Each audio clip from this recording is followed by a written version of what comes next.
TISCHLER is still being detained at this hour. Gus? That's right, Chuck. The matter's been handled over to night court. That starts at 5 and runs into the wee hours, so it could happen at any time this evening. We talked to his lawyers, and they say when it does happen, their client will plead not guilty to all charges.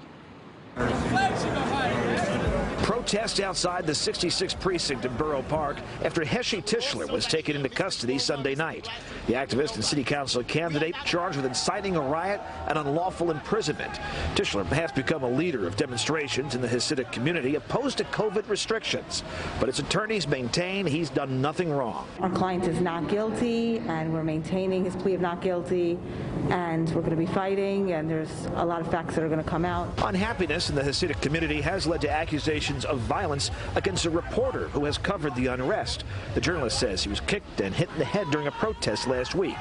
Crowds gathered outside his home shortly after TISCHLER's arrest, and police were there too. Investigators say TISCHLER's actions helped lead to the physical violence.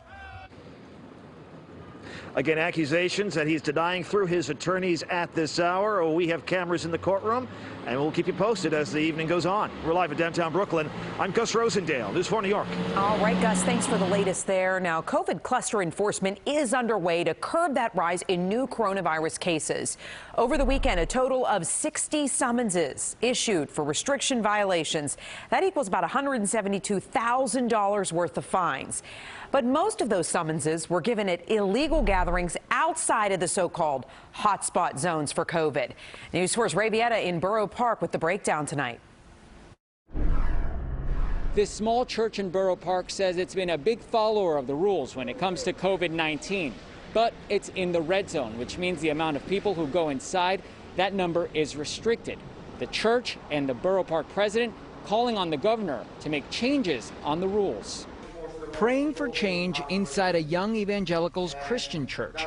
Its reverend wanting to help more of its members, something hard to do with Governor Andrew Cuomo's restrictions. Allow us to continue helping our community and do what we have to do, which is counsel people. The church is in Borough Park. It is considered a red zone. That means mass gatherings are not allowed. Houses of worship are limited to 25% capacity or 10-person max. Schools are closed. Restaurants are limited to takeout only. We're closing down areas that are about 1 or 2 square miles, right? These are tiny areas, but we have that kind of data. And if you can target that way and close down small areas, then it's not inevitable that the spread gets so large that you would have to close down an entire city. Today, the borough president calling for a different and more targeted approach. He is concerned about the impact this has, shutting down what he calls lifelines to certain communities. You need to identify those institutions that are violating the rules. Calling for a more proactive approach as the state and city react to COVID-19 clusters. These areas like this church that are not violating the rule, we need to have these churches back open so they can play a proactive role in preventing the spread. In the last 3 days, the sheriff's office issued about 60 summonses totaling somewhere around $172,000. Some of these summonses given outside of the red zone, like in Long Island City and in Cunningham Park, Queens. Reporting from Borough Park, Brooklyn, I'm Villeda, News 4 New York.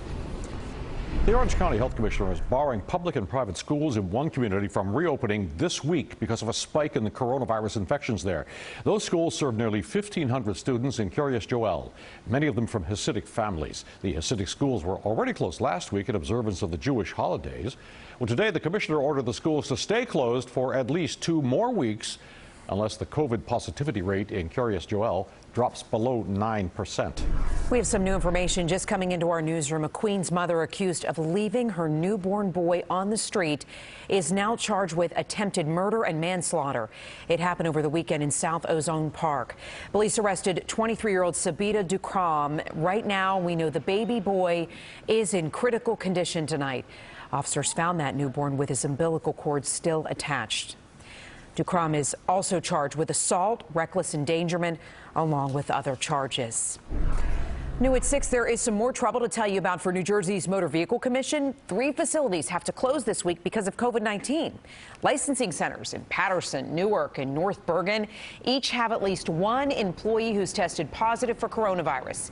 Now, the MVC offices have been dealing with a rush of customers since they reopened in July. That's prompted some hours-long wait times. These locations that have to close are all expected to reopen by next Tuesday.